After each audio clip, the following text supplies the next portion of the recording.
O'Connor. I work as an organiser with the SIP2 community campaign. I suppose today was an initiative that came out of the Youth Workers Committee within SIP2 that we need to connect with our membership to talk about some of the big issues that we're facing and what we need to do as a group of workers to challenge what's happening within the sector as well.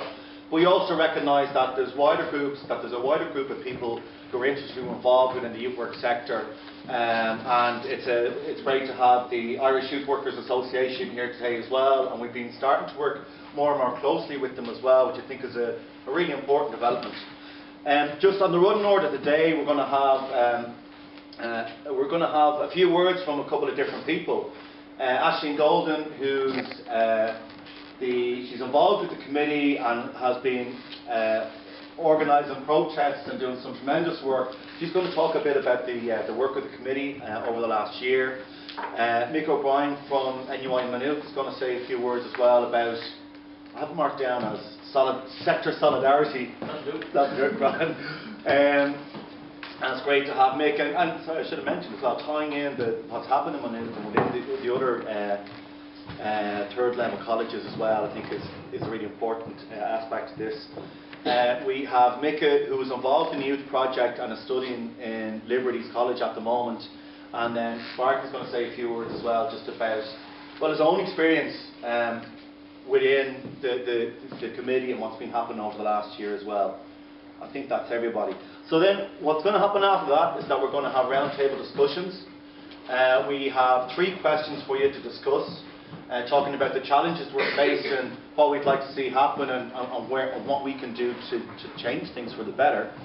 And there should be a facilitator at each table as well. So what I'm hoping is that we get some kind of a call to arms at the end of this, and a good idea of what we can do as individuals and as a group to try and tackle the challenges that we have. My name is Aisling Golden. I'm the Secretary of the Youth Workers Committee in SIP2. Also, I'm a full-time youth worker in Swan Youth Service. So I'm just going to do a short kind of run through of the work of the committee for the last year, just to get everybody up to speed of what we've been doing and where we aim to go for the future. So the committee was set up last year after, around the beginning of March, projects began to hear that CDYSB was going to introduce a few more cuts that nobody had been told about, or no projects were even able to afford or prepared for. So there was the kind of spontaneous protest outside CDYSB on Moorhampton Road at the beginning of March, and after that we had a meeting. The whole idea around it was that every project was being affected, nobody was getting away with this, and there was a need for people to come together to have a united voice in terms of standing up against the cuts. So that was the idea of the meeting. We've got representatives from different projects right across the city. So for the whole year we've been meeting regularly and trying to oppose the cuts that's been coming in. So we've done a couple of pieces of work on different things. The first few things was just generally organising protests and getting people active, getting projects to kind of say it out there that this wasn't good enough, and involving the young people who we're working with every day and a part of that. So there was a couple of things that we took on. You can see from some of the photographs behind, we followed the lead of some of the projects in the canal communities and got involved in the Tuesday protests on the department headquarters in Mespel Road. That was where every Tuesday some action happened at the department, be it giving in the letters from all the young people stating their opposition to the cuts or what the youth services mean to them. We had protests outside, we delivered coffins. We had other days where staff from projects dressed as air stewards and the young people came with their suitcases, and a very creative visual message to the department of youth projects are being pulled apart and the services to young people, vital services to young people in some of the most disadvantaged communities in this city and right across the country are being devastated, and we're not going to take it anymore. The Minister could no longer ignore us. We were knocking on the door and she had to agree to meet us. During the year we had one meeting at the table with Minister Fitzgerald up in the Dáil, face to face, and then since that was we made Minister Fitzgerald listen to us. We got to say, youth projects are being absolutely hammered, we cannot sustain these cuts and something has to be done about it. We got to give us clear and cut examples of really what is happening, because as you see happening to programmes, this is what's reduction in hours, projects closing, and it's not good enough. Now we know that the cuts continue this year, right? That it certainly didn't solve it. But at the time when we first met the Minister, the agenda for 2014 was €3 million worth of cuts to the youth work sector. We got 2 million, which isn't exactly something to celebrate, but it shows that when we get out there, when we go with a united voice, they have no choice but to listen to us. We can make an influence. Another big piece of work that the Youth Work Sector Committee has been pushing over the last year is around the terms and conditions of anybody working in the youth sector. Because the projects are being hammered, and with that there's attack on our conditions as youth workers, as administration staff, as team leaders, all that kind of stuff within it. So one of the big things we had a look at was the contracts that a lot of us are on. A lot of projects right across Dublin and further beyond are on these 1 year new contracts, which actually after 4 years become illegal, but absolutely offer no stability or nothing for youth workers in it. So the committee decided that we were going to tackle this, and we were going to go into different projects and see could we do something to try to protect youth sector staff. Now we have had successes in that. There's a couple of projects that we're involved in. Has agreed in the last couple of weeks to give any staff who's with the project 2 years or more a permanent contract. It's a big success. Again, it means that we're more of a voice and we can be stronger, and that maybe start working towards the idea of that we might get even a fraction of the conditions that public sector workers, that youth workers don't get, that anybody in the youth sector just simply doesn't get. You know, going in and arguing on behalf of the workers in it and trying to get a standardised approach to how the youth sector is dealt with and how workers within the youth sector are treated. So that's been a year. We've done a lot in the year. We've had the protest on the street. We've had the meetings with the Minister, which is a big step forward, and we're making a difference to workers' conditions on the ground. We've done that in a year in terms of a small committee, very new to it. Nobody on the committee is an expert in this. Most of us kind of came in going, oh, we're a bit angry, what do we do about it? But it's important, and it shows that when we are together, we can be stronger, because so often in the youth work sector, projects are dealt with individually, and it's not how anybody is going to get away with it. Every single project in the country has had the funding cut, has had hours reduced, or has some reduction in the level of service. The only way that we can fight it is if we stay together, we work together, and we have a united approach in terms of what we want for the whole youth work sector, the area that we've all chosen to work in, because we believe that we can make a difference, and the best way that we see that we can actually fight in order to save it, that we actually have something to fight for, is by working together. So I think we should take from that today that we have done a lot in the year, we've got a lot more to go, but we should look at how do we build on the protest, how do we build on the meeting on the ministers, and what exactly it is that we're asking for. The youth work sector is at a crucial point at the moment, a very critical point at the moment. I think what's critical about what's happening at the moment from the state's point of view is that the state is defining what youth work is. Right? I think we have moved into an area where I suppose in many ways, because of the lack of collective action on our behalf, we have allowed the state to define what youth work is. So if we look at the NQSF that's been circulated at the moment, and a lot of projects have went through and so on, the outcomes of the work is being defined already. If you look at the Garda diversion projects, if you look at the sheets in front of the Garda diversion projects and you look to the right hand corner, you see the outcomes are defined already. So the state have defined what youth work is. And in many senses I think it would be fair to say that the definitions that the state are looking for and the outcomes that the state are looking for are based firmly in this idea of social control rather than social liberation. I think the idea of youth work, as we all know, is about social liberation. It is about enabling young people to realise the injustices that they're suffering on a daily basis, and to equip these young people and build their capacity to challenge these injustices, right? But that's not what the state are interested in. That's not what the state is really looking for youth work to do. What the state is looking for youth work to do is to offer services to young people. Offer services. That's far from what youth work is. Youth work is not about offering services. It's about a collective process. It's about a partnership between workers and young people, and it's about moving forward to nail that to the mast at the moment. That's where the state are at. So the state are firmly in that process of defining what youth work is. And I think, as I've said already, I think why that is happening is because the youth work sector, in the absence of a collective body, in the absence of a body that is able to say, stop, hold on there, you know, this is not what we want youth work to be. In the absence of that, the state have been allowed to continue on and to offer their definitions of what youth work is. if we just look at the definitions of youth work, coincidental, I don't know, but this year is the 30th anniversary of the Costello Report. The Costello Report, I suppose, would be seen to be the most radical definition that was ever offered in terms of youth work, right? In terms of, it talks about young people being critical participants. It talks about youth work equipping young people and politicising young people, politicising them in terms of the political system in Ireland. I suppose the question has to be asked, does the state want young people to be political? Does the state want young people to be politicised? I'm not sure. I think we have to bear that in mind, that this is the 30th anniversary, and maybe the time is for change. Maybe the time has come where youth workers should stand together and take their power back and define our own sector. I think as well, the idea of outcomes, the idea of outcomes of youth work, in my view, and I don't know what other people feel, but certainly in my view, the outcomes of youth work should be decided by the young people. They should have an input into what the outcomes are, and not let them outcomes be decided for themselves. And that's the process that's happening at the moment.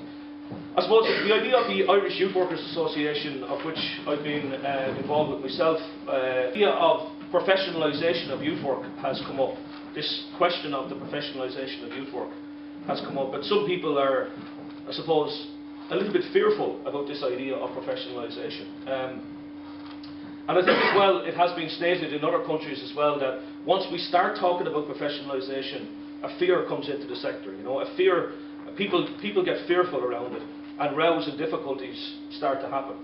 Well, my suggestion is let the row happen, right? Let the row happen, because if we don't professionalise, or if we don't move that direction, well then I think what we're doing is we're doing the sector, we're doing the young people a disservice, because the status that we have at the moment as youth workers in Ireland, at the very most, I feel, is that we're on the status of paraprofessionals.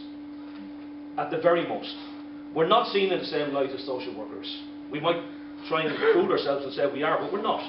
We're not seen in the same light as counsellors, as teachers, of other people, even in the social care sector. We're not seen in the same light as them. We're seen as paraprofessionals. To be a paraprofessional is somebody who kind of at the most runs alongside or complements, but certainly doesn't hold their own space. Doug Nicholson talked about in his book, he talked about the fact that we either professionalise and form some sort of a radical agenda for change, or we remain amateur and we maintain the status quo. The question I suppose he asked as well, or Banks asked, is would you send your young people to an amateur doctor, or to an amateur nurse, or to an amateur dentist, or whatever? And maybe this question of professionalisation at least should be debated, at least should be talked about, at least that discussion should happen. And if there's going to be a row, let's have the row. And let's get it over and done with, and let's try and move on. Let's try and move on to a place where not only we have status, and we do need to have status, we absolutely do need to have status within the sector to implement change and to stand our ground and to challenge what's coming down along the line. In fact, I would suggest what's actually happening is that the state is treating the youth work sector exactly the same way as they treat young people. You know, they're cast aside. The youth work sector is cast aside. It doesn't really matter. So what if we go on strike? There's 1,300 strong paid employed youth workers in Ireland. So what if they go on strike? Like, you know, we're not losing any sort of production. We're not losing any sort of kind of output or whatever. But the reality is that 1,300 people standing strong together. If you had a factory full of 1,300 people, that's a very strong factory. It's a very, very strong factory. It's a very strong company. It's a very strong sector as well.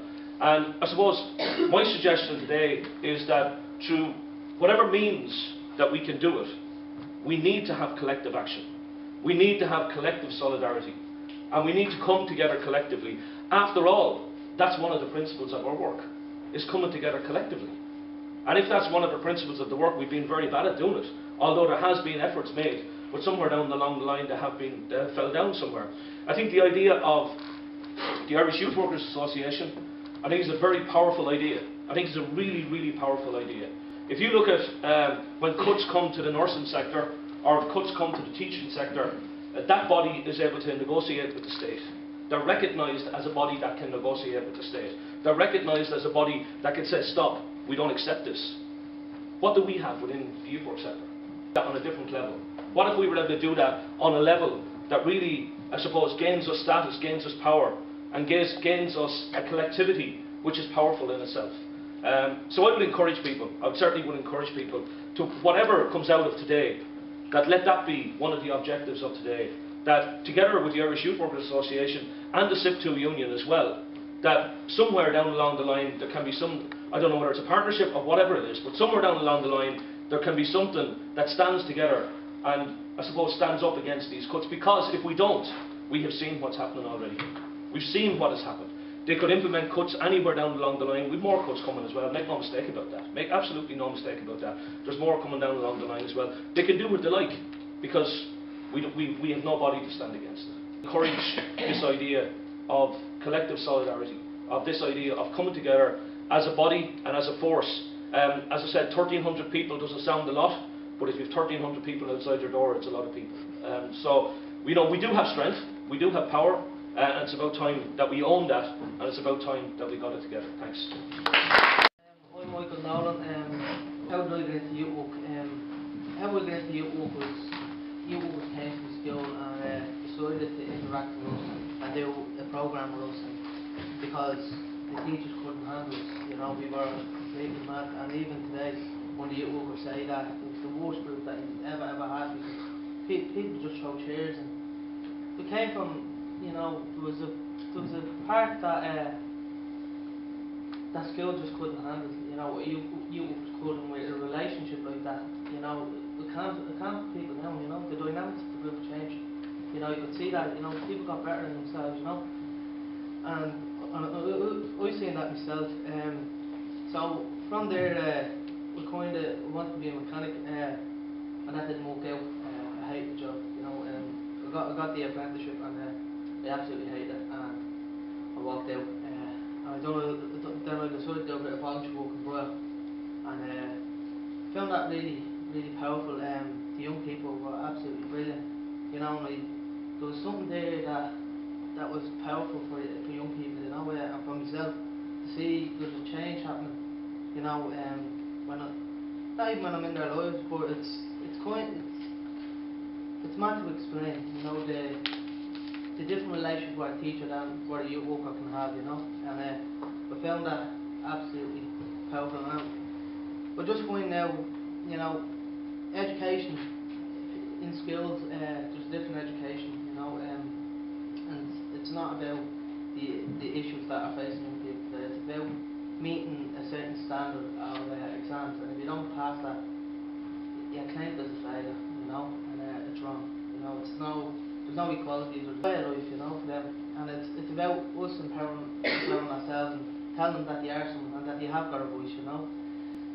Also, after Broyle, I set up a pool club on Saturday mornings from 1 o'clock to 5 o'clock, which is brilliant.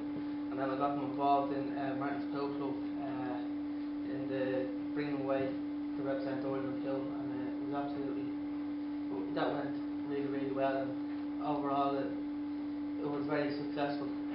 Then I decided to study in Liberty's College, and I completed that, and I learned a lot. I learned what youth work is about, you know, which I really believe in. You know, I believe youth work works, you know. I was in Liberty's, I got the training for the Strength of Families, and I also worked with the Fingal Travellers Organisation in Ballybricken, and that opened my eyes to more issues that are facing not only us but travellers, the Ireland in itself. You know, there's a lot of injustice that's facing young people today in all sectors. You know, minority groups as well. I'm looking to do a degree this year. I'm looking to start applying for it, and because I believe in this, you know, and I believe that helped me to be the person I am today, because I probably wouldn't be here, you know. I really do believe in your work, so I believe that. Thanks very much. I would be a very reflective person, but I wouldn't be as good reflectively without Michael, because he's, you know, he would always throw a different angle at it, like, you know. And I remember when all the cuts start coming down, I was very depressed, you know. I was kind of annoyed with youth work, and I was annoyed with what was going on. I was kind of annoyed that there was nothing happening, you know. And Michael said something to me one day, you know, like we were talking about a young person, and the young person was having was having a problem in school, and I was saying to the young person, you need to go and you need to challenge in a positive way, you know, be part of the solution, right? And then he said something to me about, well, how come you're not part of the solution with the, you know, because I was giving out about the unions. I was saying that the unions weren't working hard enough, you know, they weren't doing anything for, you know, for us. And he was saying, well, why aren't you part of the solution? And I said, no, he's right. And I spoke to my dad. My dad was a trade union official, and he said the same. He said, the union is not the people at the top. The union is us together, and that's what it started out as. It started out as a collective, as Mick said. And I think I was just listening to Aisling there, and I said, together we are strong, divided we are weak. That's what I got from it. And I think it suits the government that the youth work sector is so divided, right? And I don't think the youth work sector is divided by choice. I just think the nature of it, the way that we have management boards that are parochial, that are out in, you know, different areas. We have like the likes of Ferroig, we have CYC, we have CDYSB that have youth workers. That we are divided.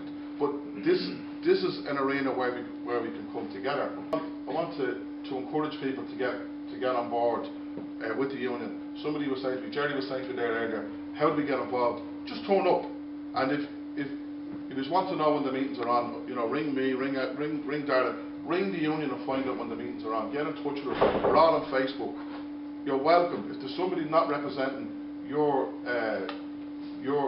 project, turn up, come up. You're welcome. You know what I mean? And we have to work together to one is to fight what's happening, but also we have to develop this sector.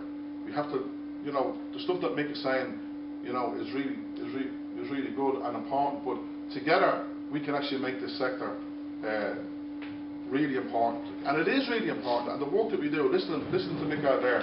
As a young person, young people are meeting us every day, and they look up to us. We don't look up to us. We don't appreciate ourselves. And this is one place where we can appreciate ourselves and we can come together. Is be part of the solution. We need your help. The sector committee needs your help. We need you to work with us.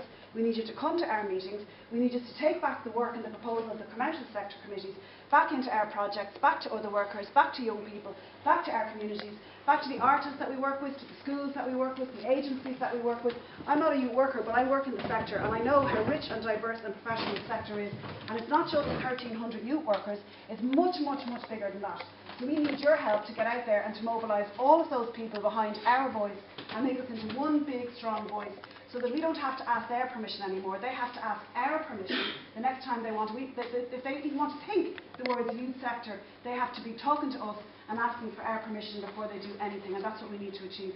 So I really want to appeal to you to take back the positivity about what's come out of today. Stronger, together we're better. Does that mean you have to join the union? Yes, it does. Does that mean you have to get out into our workplaces and communities, as I said, and spread the word and get everyone behind us? Yes, it does. But we have to do it, and we have to do it now, because this is not getting any better. I've heard the word austerity loads today. I don't think it's austerity. I think it's mugging, and I think it's robbery, and it's not going to stop. And we have to stop them before they stop us.